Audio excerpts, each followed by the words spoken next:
Acá estamos con Francisco de Narváez, diputado de la Nación por la provincia de Buenos Aires, referente del partido Unión Celeste y Blanco. ¿Cómo estás, Francisco? ¿Qué tal? Buenas noches. Buenas tal, noches. Luis? Gracias por venir. Gracias por invitarme. Este señor que está hoy acá, ¿no?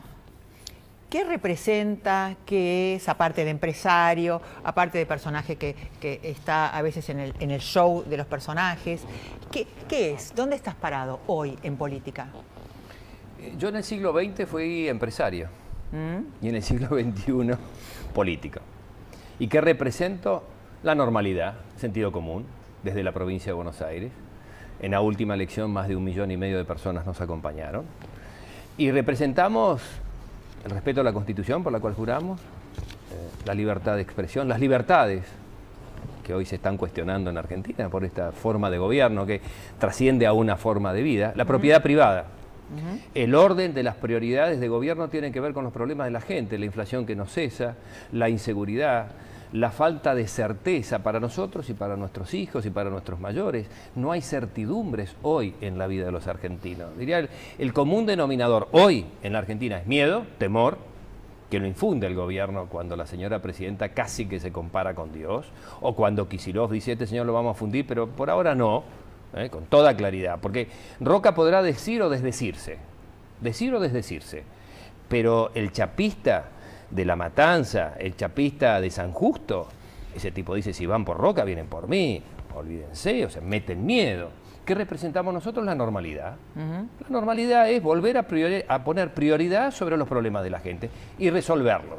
Inmediatamente no, pero además entender que estamos en un mundo que funciona. El discurso del presidente del Banco Europeo, de Central, la semana pasada, cuando decide salir a rescatar a las economías de la comunidad en problemas, genera una nueva situación para Alemania, para España, para Italia, ni hablar para Grecia. ¿Qué está haciendo Dilma en Brasil? A nosotros nos influye eso, no estamos excluidos de eso. Todo esto es divino lo que decís. No sé, pero es lo que siento. Es muy lindo, lo ponemos en un cuadrito, pero ¿quién te va a acompañar en esto? Quiere decir, en una época te acompañaba Duhalde, te acompañaba Chiche Duhalde, te acompañaba el peronismo federal, te acompañaba un sector de radicalismo. Bueno, todo eso ya no está más, se fumó. En todo caso, no sos hoy el referente de esa gente. ¿Con quién vas a exponer todo esto? Ani, yo creo que hay que comenzar por una autocrítica. Si no, uno comienza de un lugar falso. Y la autocrítica es a vos mismo. A mí mismo, claro. Sí, no a toda la oposición. Cada uno tiene que hacerse cargo de lo que ha hecho o dejado de hacer. Sí. ¿Cuál es la autocrítica que hago sobre mi performance político? Nosotros ganamos una elección, digo nosotros, no fui yo, nosotros ganamos una elección trascendente en el 2009 contra Néstor Kirchner, etcétera, etcétera. No supe conducir o ser parte de la conducción de ese proceso. En términos muy sencillos, me la creí que ya estaba, que habíamos ganado y que ahora entrábamos en un sendero en donde el kirchnerismo aceptaba un resultado y nosotros pasábamos a integrar y representar lo que venía. Hubo exceso de personalismos, conflictos personales que no debieron existir y la gente se desilusionó y con razón te lo dicen hoy. A vos te voté en el 2009 y después no pasó nada. ¿Sabés qué? Tienen razón. Entonces hay que decir, mire, nos equivocamos. Yo aprendí de eso. ¿Qué aprendí? Primero, no es lo mismo juntar que unir. No es lo mismo. La gente te dice, júntense. Yo creo que hay que unir. Son dos cosas bien distintas. Porque una juntada electoral, no importa el resultado, estuve donde se ganó y estuve donde se perdió, termina la noche de la elección. Y acá lo que hay que plantearle a los bonaerenses, por lo pronto, pero creo que a todos los argentinos, es otra forma de vida y es lo que se va a discutir el año que viene. El año que viene lo que se va a plantear, Luis, es cómo queremos seguir viviendo. Es Cristina eterna y el modelo está por encima de la Constitución o de la ley. O volvamos a la normalidad y planteemos estos principios básicos que tienen que ver con los valores, con los principios, con las conductas. Francisco, ¿eso dentro del peronismo es posible? Porque uno de los fracasos del post-elecciones 2009 fue aquel famoso triángulo Macri-Felipe Solá de Narváez, que como bien vos decías recién, se disolvió casi inmediatamente después de la noche de la elección, y da la impresión de que el peronismo hoy es una especie de ente que va para varios lados, esperando que surja un líder que nadie sabe cuál es. Luis, dentro del peronismo todo es posible. Esto es una virtud y un defecto. Claro. Y yo sí creo, primero, que lo que viene después del cristinismo es peronismo. Pero es un peronismo distinto, es un peronismo moderno, es un peronismo que dialoga, es un peronismo que siente que quien piensa distinto es alguien que puede, además de tener razón, permitir una corrección en el rumbo. Es un peronismo que entiende que es una fuerza de poder. Convengamos que el peronismo tiene un pragmatismo, desde mi punto de vista, en exceso. Me gustaría ceñir un poco los bordes, pero no soy yo, digamos, la persona que solamente lo puede decidir. Queremos decidirlo en una mesa, pero que plantea la Argentina que viene, mucho más la que se refleja en Perón del 73, que vino a unir a los argentinos, que en esto de que si alguien piensa distinto es tu enemigo. El peronismo es una fuerza de poder.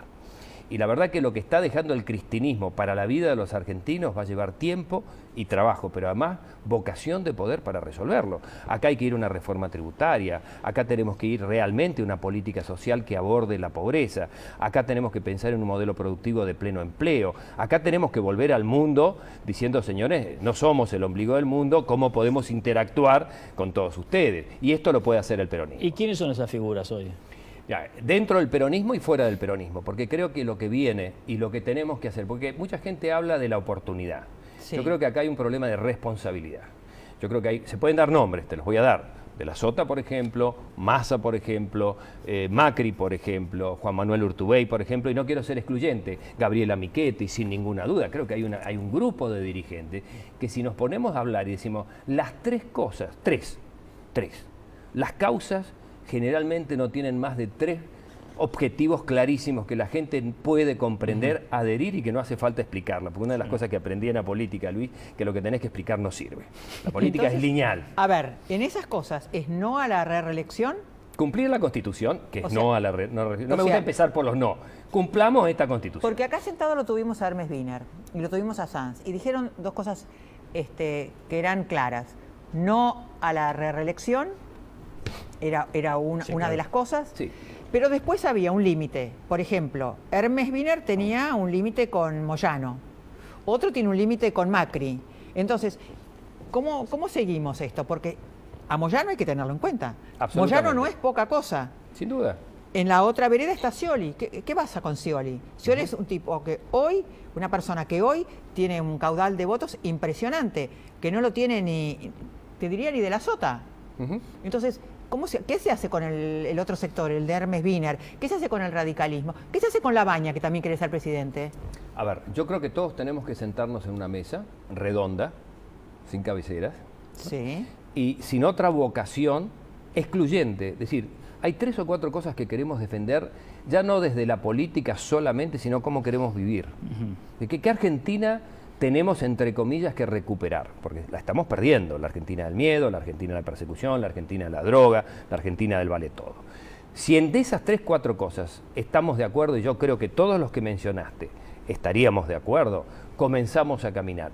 Pero además podemos acordar, porque esto se trata la política, no nos compremos el argumento del kirchnerismo que no hay que dialogar con todos, hay que dialogar con todos. Podemos decir, miren, algunos creen que hay que votar a partir de los 16 años y otros creemos que no, que es un oportunismo electoral. Pero ahí puede haber una diferencia, eso no nos mezcla, pero hay 4 cosas que nosotros vamos a rescatar. A ver, eso me parece la que es primera cumplir con la Constitución y la ley. quiere decir no cambiarla. Sí, lo tomo por lo positivo. O sea, a ver, no a la reforma. No a la reforma. Y esto quiere decir no a la reelección. Exactamente. Segundo, Una política social única y nacional que recupere de verdad la asistencia que el Estado le tiene que dar a los al tercio o al 40% de los argentinos que necesitan la asistencia del Estado. Asistencia monetaria, por ley. La asignación universal a la niñez, por ley con actualización semestral. bien. Con organizaciones intermedias controlando las iglesias, ONGs muy Bien. digamos, virtuosas que lo hacen. Tercero, La lucha contra el narcotráfico. bien. Pero, y más que, por ejemplo, ¿cómo se revierte? ¿Cómo es eso? Es un proceso de coordinación nacional. Bien. Los países que han pasado de la inseguridad a la seguridad es un problema nacional. Hoy el ¿Crear problema... una fuerza para eso? ¿Con gendarmería? mirá, ¿Con quién? Los problemas...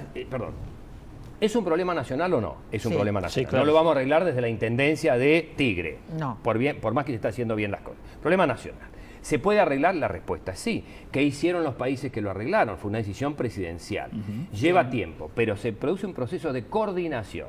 Primero, fuerzas de seguridad nacional, la Policía Federal, la Secretaría de Inteligencia, en vez de estar preguntando o tratando de escarbar en lo que nosotros decimos dejamos de hacer, que vayan en contra de las bandas organizadas. Segundo, las policías provinciales, prefectura, gendarmería, policía aeropuertaria y demás, radarizar las fronteras. Tener un registro único de criminalidad y de crímenes peligrosos, de delitos peligrosos, armas, secuestros, narcotráfico. Son todas cuestiones que hacen a la seguridad. Luego, la justicia federal, con los juzgados que tenemos que nombrar y con una articulación e interconexión. Tercero, el sistema carcelario. Acá las penas se tienen que cumplir, tienen que ser de cumplimiento efectivo. No puede haber atenuantes, menos en delitos de esta naturaleza. Homicidios, asesinatos, narcotráficos, secuestros, violaciones, con un sistema penitenciario moderno. Pero comencemos en ese... Y por último, Cuarto. nosotros los legisladores, Sí. poniendo la mejor legislación posible sobre la mesa. En esa mesa, con autoridad, con recursos, con resultados a medir. Pongamos estadísticas que miden el nivel de delito. Desde el 2008 no se publican. Sin estadísticas no se puede. Entonces, con esto termino. Se ¿Cuarto habla de- punto? ¿Perdón? El cuarto punto, eran 4 para acordar. Pleno digamos. empleo en la Argentina. Ok. Bien. Un modelo productivo que rescate todo el potencial que tenemos en las personas y en nuestra condición natural. Dejale una pregunta para después del corte. Cortito y Sí, así. me estaba preguntando cómo se compatibiliza esto con el empresario, porque de hecho seguís teniendo actividades empresariales en medios de comunicación, en la rural, que últimamente parece que está en proceso de venta, y si eso va a seguir estando así o decididamente vas a desatender los negocios y dedicarte a la política. Pero ya volvemos.